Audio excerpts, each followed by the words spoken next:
अस्सलाम वालेकुम नाज़रीन, मैं हूं आपका होस्ट नासिर तुर और आप देख रहे हैं मेरे YouTube channel today with Nasir Tur. दोस्तों, आज हम लोग कहाँ हैं?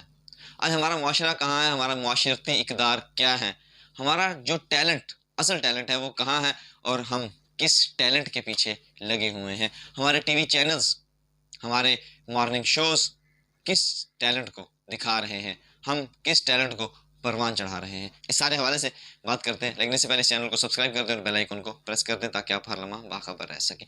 दोस्तों, पिछले दिनों एक वीडियो वायरल हुई एक लड़की की, आयशा शायद उस लड़की का नाम है, जिसको निदा यासर साहिबा ने फिर अपने शो में बुलाया और उनकी रेटिंग बढ़ी और आज ये खबरें चल रही हैं कि उनके अकाउंट में तकरीबन 2 करोड़ रुपए मौजूद हैं। जी, 2 करोड़ रुपए मौजूद हैं। लेकिन हमारी शूमी किस्मत देखिए। ठीक है, हम ये नहीं कहते कि उस लड़की को क्यों बुलाया गया, उस लड़की की क्यों रेटिंग बढ़ाई गई, हम ऐसा नहीं कहते। उस लड़की का टैलेंट था, वो आई, उसके बाद उसने मॉडलिंग की, ठीक है, उसने शायद कुछ साइन किए होंगे, कॉन्ट्रैक्ट साइन किए होंगे उन्होंने, जिसके बाद उनसे उनको पैसे वगैरह अकाउंट्स में आए होंगे उनके। लेकिन एक अहम तरीन चीज़ कि जो पाकिस्तान का नाम दुनिया में रोशन कर रहे हैं उन लोगों को कोई नहीं जानता। एक लड़का साद, अब साद कौन है शायद आप लोग भी नहीं जानते होंगे, और शायद ये मैं भी नहीं जानता था उस वक्त तक जब तक कि मैंने उसकी पोस्ट नहीं पढ़ी थी।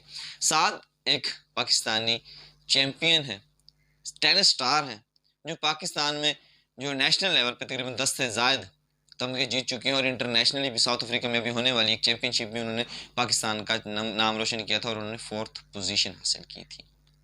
ये साद अब इस्लामाबाद में होने जा रही एक चैम्पियनशिप होने जा रही है जिसमें उन्होंने हिस्सा लेना है, लेकिन उनको स्पॉन्सर चाहिए और उनको स्पॉन्सर नहीं मिल रहा। जी, उनको स्पॉन्सर चाहिए मगर उनको स्पॉन्सर नहीं मिल रहा।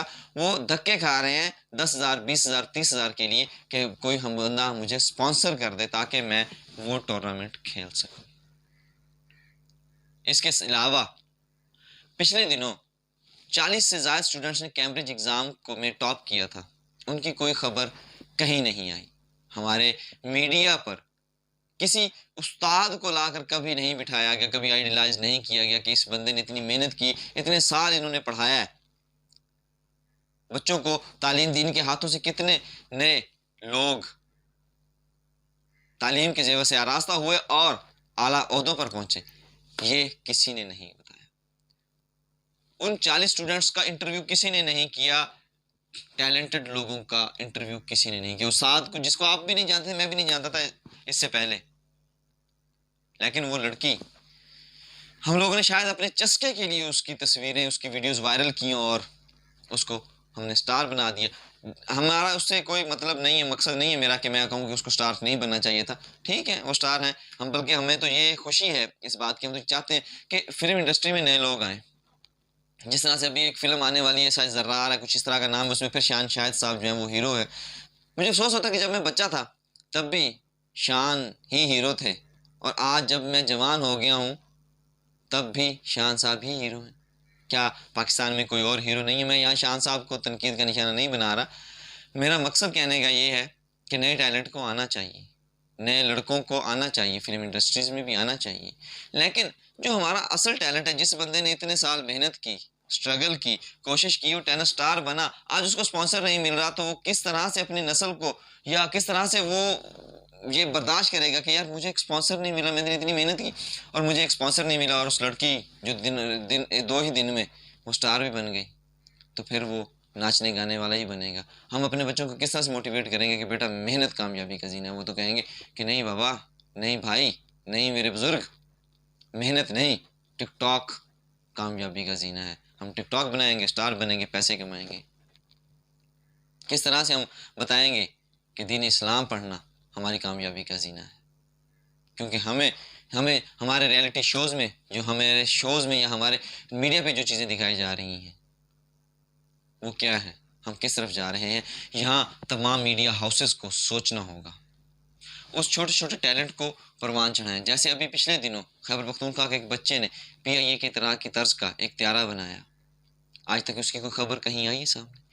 कोई खबर उसकी नहीं आई, उसको पजीराई नहीं दी गई। उल्टा यहाँ कोई अच्छा काम कर ले तो उसको उठा के ले जाते हैं कि हाँ जी, आपके पास ये चीज़ें, आलात कहाँ से आए, जबकि उसकी हौसला अफजाई करने की बजाय उसकी हौसला शिकनी कर दी जाती है। इसलिए तमाम टीवी चैनल्स, तमाम यूट्यूबर्स, जहाँ तक ये मेरी आवाज़ पहुँच रही है, जहाँ तक मेरी ये वीडियो पहुँच रही है, तमाम यूट्यूबर्स से रिक्वेस्ट है कि वो साद साहब को मिलें, उसका इंटरव्यू करें, उसको उसको बुलाएं, उसको अप्रिशिएट करें कि यार yes you are a hero. और जो जो नया टैलेंट पाकिस्तान का है, जो कहीं पर भी काम कर रहा है, जो कहीं पर भी पाकिस्तान का नाम रोशन करता है, कर रहा है, उसको अप्रिशिएट किया जाए। ये काम, क्योंकि अब सोशल मीडिया का दौर है, अब ये तमाम यूट्यूबर्स जो यूट्यूब पे या किसी भी सोशल मीडिया पे वो अपने प्रोग्राम्स या चैनल अपने प्रोग्राम्स वगैरह करते हैं, उनको चाहिए कि वो ऐसे टैलेंट को ढूंढें और ऐसे टैलेंट की कदर करें, ताकि लोगों में ये अवेयरनेस पैदा हो कि मेहनत, और जो सच है कि मेहनत ही तरक्की और कामयाबी का जीना है, ताकि वो लोग भी मेहनत करने वाले बने। मैं उम्मीद करता हूँ कि मेरी ये आवाज़ आप सब लोगों तक ज़रूर पहुँचेगी और हम अपने असल टैलेंट को पहचानने की ज़रूर कोशिश करेंगे। मिलते हैं इंशाल्लाह नेक्स्ट वीडियो में, तब तक के लिए इजाज़त दीजिए, अपना और अपने प्यारों का ख्याल रखिएगा। अल्लाह ने के बाद।